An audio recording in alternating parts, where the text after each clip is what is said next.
So once again, we leap like lemmings to the polls, or this time to the mailboxes. The political duopoly maintaining a monopoly that keeps us obedient to a process that protects them. The DNC laughing all the while, knowing we'll march lockstep into supporting more of their mediocrity just so we can be a little less gobsmacked the morning after. Once again, we're led into this lesser of two evils shit, hoping for the triumph of a high devil just to get Satan himself out. We need to get out of this balloting binary. Fuck the phobias that keep us trapped in this quadrennial compulsory condition of begging for scraps from the table. Damn, I guess Carl and Vladi were right. Seems we just choose our oppressors every few years. This is driving us away from where we need to go, so make the next left, because the middle road ain't taking us to any true transformation of society. As someone tweeted, not watching the Democratic National Convention is self-care. I stepped back from it, wanting to avoid that rickety platform with so many holes for the disenfranchised to fall through. Anyone that walked too far left of status quo got pushed to the side, AOC not invited, and then only allotted a pittance of time to talk. Enough of an insult to remind me of how they helped sabotage Bernie in 2016. But there they were, trying to wash themselves with the words of true leaders of the struggle, words their lips aren't even worthy to speak, hoping folk will be gullible enough to play their patty cake with them, but Joe ain't Baker's man. Get Ella's name out your mouth.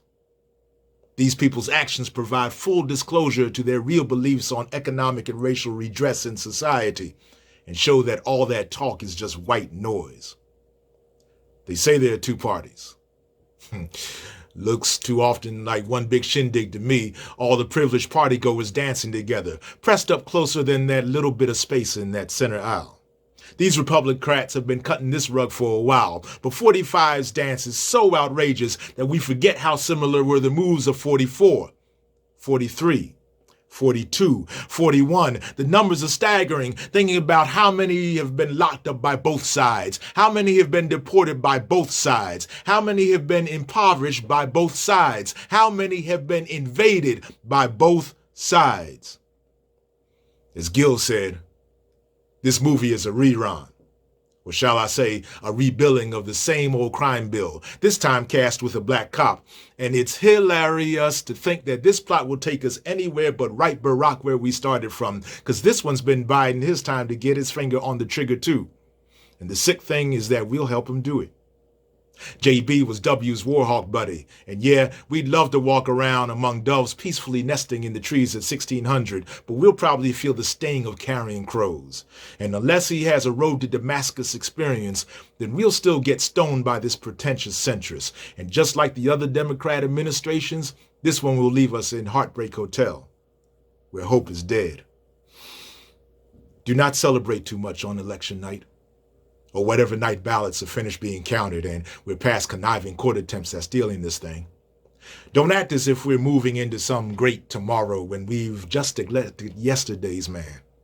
We got happy in 2008 too, only to see how that one kept this nation drugged up on pretty words that numbed it to his revealingly ugly actions. This is not some merry process to be punctuated with praise songs and platitudes for this latest compromise to our integrity that we're trying to elect.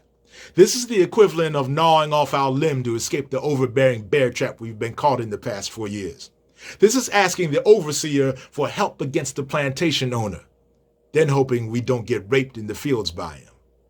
Again. Now, I live in Maryland. I could vote for a dog in the street and our electoral would still go blue. But those of you in battleground states, where battling for piecemeal change is ground into our minds, I understand that you still got to do what you got to do to move this current egomaniacal maniac the hell out. So here's some tips on getting through the day with some semblance of sanity intact. Get drunk. Get high. Get so fucked up that you won't want to fuck up something afterward, or yourself. Have somebody walk you to the booth, ready to grab your ass in case you try to run, appalled at the thought of what you're about to do, and whispering into your ear, "We can push him. We can push him." After you do the heinous deed, stagger over to the bucket you left outside the polling location so that you can vomit out the 6 cents of same old shit that's upsetting your stomach. Then have someone blast a Men in Black pen in your eyes so that you won't have to live with the memory of putting another shape-shifting monster in the White House. holler at me the next day so we can get back to work. We've got 24 to change this, and the clock's running. I am known as Analysis, and that poem is called Next Left, written in 2020 in the context of the U.S. presidential elections. I still thought it important to post at this time, even though we are now, for the most part, past the elections. I do hope that the piece will help you and will help many of us process out our feelings and our desires to move this nation and this world into a more just, more radically, fundamentally just and left world. And so we have to keep on working to get somebody from the true left into the presidential position and into other positions of power.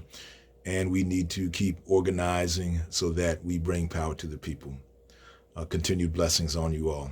You are welcome to forward and to share this poem with proper attribution to myself. Again, I'm known as Analysis, and that piece is called Next Left.